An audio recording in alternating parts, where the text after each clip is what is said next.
Bonjour et bienvenue sur la chaîne Larco, chaîne YouTube. Aujourd'hui, nous avons quelque chose de très spécial pour vous.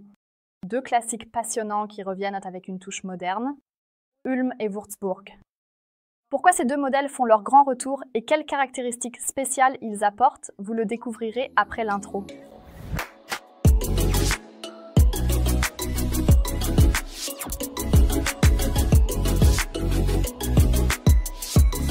Notre discussion d'aujourd'hui nous emmène mentalement dans la région sud de notre pays, plus précisément à Ulm et à Würzburg. Ce ne sont pas des noms tout à fait nouveaux chez Larco, mais une réédition avec quelques changements passionnants. Avec moi, Uwe Rücker, directeur général de Larco. Ravi de vous avoir parmi nous. Oui, bonjour. Pourquoi avez-vous décidé de réinterpréter ces modèles et quel rôle jouent les souhaits et les demandes de la communauté de fans? Nous avons des modèles de construction tout à fait typiques. Le design Baumuster A et Baumuster B chez Larco, ce sont les modèles de montres courants chez nous. Et je tenais absolument à utiliser aussi les mouvements à remontage manuel DTA et à en faire un modèle de construction. Créer un modèle typique Baumuster A et Baumuster B, mais avec une petite seconde, ce qui apporte une touche toute particulière à l'esthétique de ces montres. Mais avec une esthétique très marquée Laco et un attachement très fort à l'esthétique Laco que nous avons habituellement. Et c'est le modèle que nous avons ensuite développé à partir de cela. Je trouve aussi que l'histoire de la création des noms est toujours très intéressante. Pourquoi avez-vous choisi ces villes pour ces montres? C'est aussi une histoire toujours très passionnante, sur laquelle nous avons souvent de grandes discussions. Nous avons une liste de villes que nous n'avons pas encore utilisées comme nom de montre d'aviateur. Nous choisissons toujours des villes qui doivent aussi avoir un aéroport, pour que ce soit vraiment une ville d'aviation. Et il y en a pas mal en Allemagne, mais pas tant que ça non plus. Et à un moment donné, la liste devient de plus en plus courte. Nous avons aussi encore quelques montres en préparation et il faut aussi toujours garder des noms en réserve pour celles-ci. Et puis on commence à jongler un peu. Et pour les montres, ces deux villes ont alors été choisies, d'une part parce que ce sont aussi des villes du sud de l'Allemagne, ce qui correspond un peu à l'Arco, qui est aussi plutôt associé au sud dans son orientation. Peut-on dire que ces modèles sont aussi d'une certaine manière une affaire de cœur pour vous? Oui, parce que je me mets toujours un peu à la place du client. Et les montres que j'aime beaucoup, par exemple, j'aime beaucoup la Ulm. J'en ai moi-même une Ulm. On a un lien particulier avec elles, même lorsqu'elles font partie de la collection. Et quand elles sortent de la collection, ça fait toujours un peu mal. C'est pourquoi j'ai aussi dit qu'il fallait qu'on essaie de réintégrer la montre dans la collection. Je la trouve tellement géniale et il faut aussi qu'on la montre aux clients. Les superbes finitions du mouvement que nous avons à l'intérieur et cette magnifique montre, il ne faut surtout pas qu'on la retire de la collection. Oui, on le ressent aussi. Regardons d'un peu plus près les détails de la montre. Que peut-on dire du cadran? Qu'est-ce qui rend le design du cadran si particulier? Nous avons bien sûr essayé de nous rapprocher le plus possible du modèle historique. Derrière nous, nous avons un cadran de type B. Et puis, il y a aussi la variante A. Et nous voulions absolument que les deux soient représentés d'une manière ou d'une autre, comme il s'agit d'un remontage manuel, ce qui est aussi très typique pour une montre d'aviateur. Il est important que l'esthétique soit également très caractéristique de ce type de montre. C'est pourquoi nous avons essayé, autant que possible, de nous orienter vers les cadrans A et B, mais avec la petite touche de la petite seconde. Qu'est-ce que c'est? Contrairement à la trotteuse centrale, la petite seconde est placée en dehors du centre. Une petite aiguille des secondes, qui se trouve sur un sous-cadran, est intégrée et modifie ainsi un peu l'esthétique des deux aiguilles principales, heure et minute. Elles sont encore un peu plus libres, un peu plus épurées. Cela crée une esthétique complètement différente. Mais les aiguilles sont bien celles d'une montre d'aviateur classique, non? Oui, tout à fait. Ce sont les aiguilles du modèle A et du modèle B.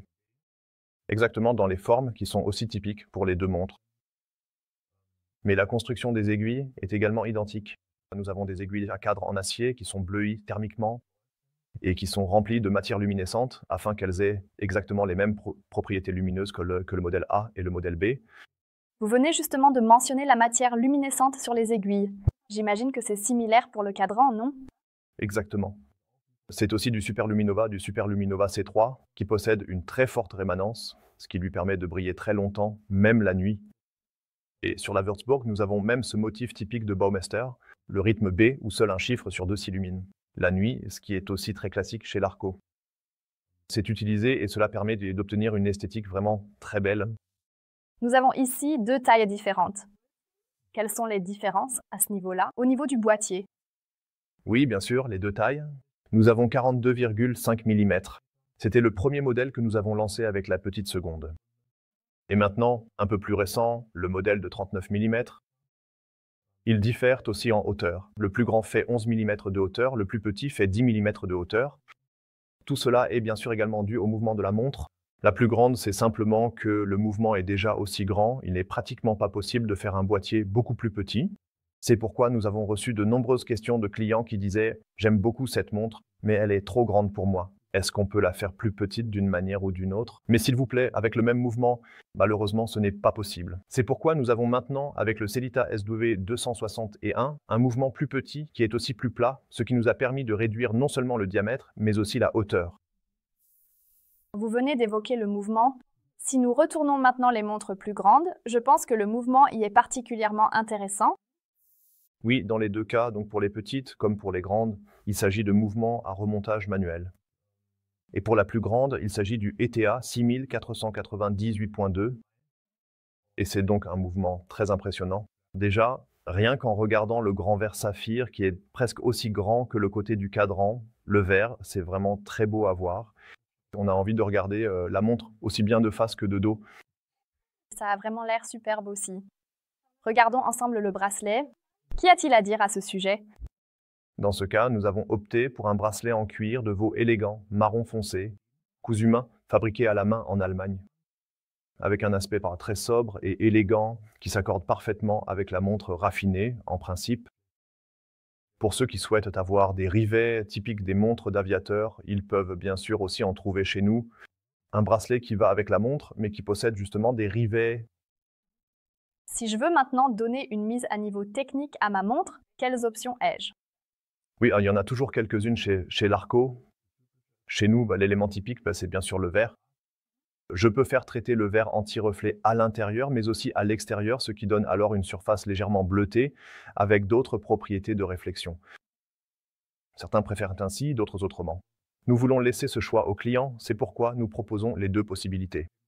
Pour la version plus petite, le mouvement Sellita est en qualité élaborée.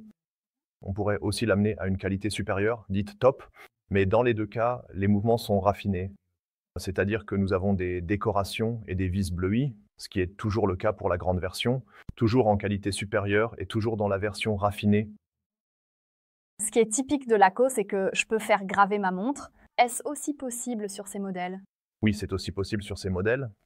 La première gravure, elle est même gratuite chez Larco, à chaque fois que vous commandez chez nous dans la boutique. Dans ce cas, il y a un segment libre au dos, où les données techniques sont déjà gravées. Et sur le côté, il y a relativement beaucoup de place, on peut donc y ajouter une belle gravure. Et maintenant, pour finir, l'étui. Voilà, c'est tout. Notre élégant étui de voyage Larco, dans lequel la montre est joliment et sûrement emballée, arrive chez le client et peut aussi voyager en toute sécurité. Certains clients le connaissent déjà. Oui, c'est ainsi que la montre arrive chez vous à la maison. Merci beaucoup d'avoir regardé et merci également à vous pour ces superbes aperçus sur les montres Ulm et Würzburg. Avec plaisir, c'est toujours un grand plaisir. Si vous avez encore des questions, n'hésitez pas à nous le faire savoir dans les commentaires. Et je dirais que nous allons tous les deux vous dire au revoir et à la prochaine fois. Au revoir.